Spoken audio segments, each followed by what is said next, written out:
We were attacked, and I escaped, very narrowly. I think it's one of the worst violations of human rights. It's in the middle of Moscow. It's just a few days after President Putin told Western leaders about flourishing Russian democracy, denied all accusations about suppression and about attacks on our democratic rights, and it just shows that these people they didn't care, and they definitely had their orders from the very top. Look at this man. He's disturbing public order, right? Look, this man, by the way, he was the father of one of the kids from Beslan. So yes, now he was also arrested. I don't think they care at all about publicity now. I think this regime is now paranoid. They watched revolution in Georgia, and they got probably confused. They watched revolution in Ukraine, and they got very angry. They got revolution. They saw revolution in Kyrgyzstan, and they got panicked. Now they saw Uzbekistan, and I think they went absolutely mad. They gone mad, and these people are causing real threat now, not only for Russia, but for the rest of the world, because they don't believe they can keep power peacefully. They don't believe they can win real elections. It seems to me, and it's a very tragic conclusion, that this regime made a conscious decision to stay in power as long as they can by using all the means. Look, look what they did with this boy, just now look at this old lady.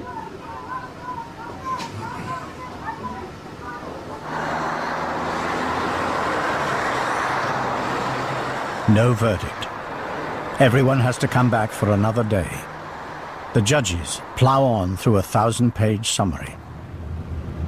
This is a case which has gone from the Russian government persecuting an oligarch out of favor with the populace to a transformation which has seen him really, I don't know if he's changed as much as his image inside Russia's changed. But now when we speak of a political prisoner in the West, people will understand he's not just a political prisoner, he's a political prisoner with a following. I think what did it was the auction on December 20th.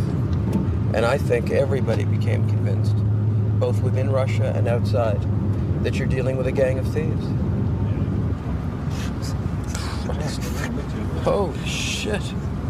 Dogs.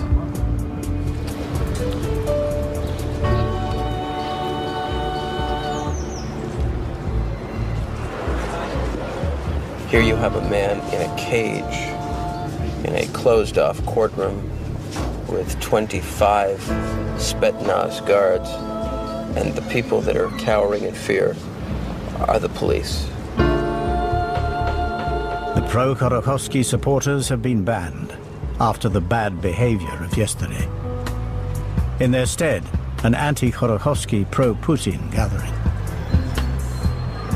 We think we know where the people over there came from. Where? They're extras from the Russian Screen Actors Guild. And all the signs come from one printing facility of the FSB.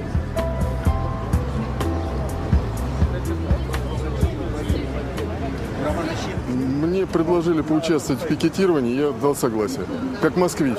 То, что было вчера, не устраивает, наверное, подавляющее большинство москвичей. А скажите, нам говорили, что те люди, которые пришли сюда, им платили деньги за это? Нет. Я вам хочу сказать, никто, участвующий в пикетировании, деньги не получал. Ну, оставайтесь при своем мнении. We had to check for pulses on some of them. As the judges read on into a third week, Yukos provides more bad news for Khodorkovsky. They're closing the Moscow operation and moving permanently to London. I don't want to put in concrete terms the future I think we face. I think the future is going to be difficult. I think there are people in the government who would very much like to continue the destruction of the company until it's totally gone. So it's not going to be a fun spring, I think, is the best way to look ahead.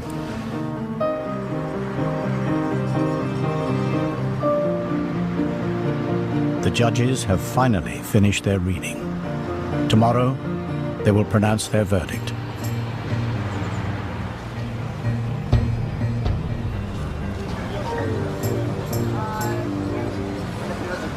10:53. The verdict is announced. Guilty. A 9-year jail term. 1 year shy of the maximum. От имени всех адвокатов я заявляю, что мы категорически не согласны с принятым решением судом, с приговором во всех частях его.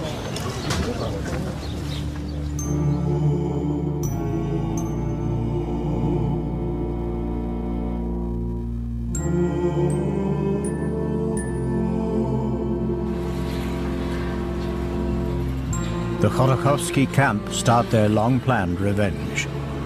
Да, я могу вспомнить, например, человека по фамилии который собирал деньги на первые выборы Путина, а потом несколько лет, в то время, что когда я был там, я это отчетливо помню, собирал деньги наличные, безналичные на разные кремлевские проекты и представлялся личным казначеем Путина. От миллионов до десятков миллионов долларов. В годовом исчислении, я думаю, сегодня со всего бизнеса это миллиард. In a merciless, in a cruel, and in an arbitrary sentence, they have sentenced the future of Russia to 9 years without Khodorkovsky. Я могу вспомнить функции Германа Грефа до того, как он был министром экономики. У него были очень простые функции в выборах 2000 года, в первых выборах путинских. Вот. Он собирал деньги на выборы в безналичной форме. Вот. Если он будет возражать в какой-то момент, то, естественно, это легко проверить через оплаченные нами счета. It seems that this political trial before a kangaroo court has come to a shameful conclusion. My friend Senator McCain of Arizona, Senator Lieberman of Connecticut, and Congressman Cox of California and I introduced a resolution in the Congress removing Russia from the G8. У нас был такой санаторий «Русь» 3 лета назад, когда мы были в этом санатории. Туда пригнали яхту. Дело в том, что санаторий расположен недалеко от резиденции Путина, Бочаров-Ручей. Ну и вот Абрамовичу я когда это рассказал, он не удержался и похвалился, что это подарок к первым президентским выборам, что он лично занимался проектом, сколько он стоил, я там не помню, по-моему, 75 миллионов долларов. Несколько угрожающих разговоров, смысл которых состоял в том, что или мы идем с ними, или мы будем раздавлены и уничтожены, потому что пришла такая команда, которая хочет разобраться со всеми старыми олигархами и перераспределить собственность по-новому, то есть по-честному.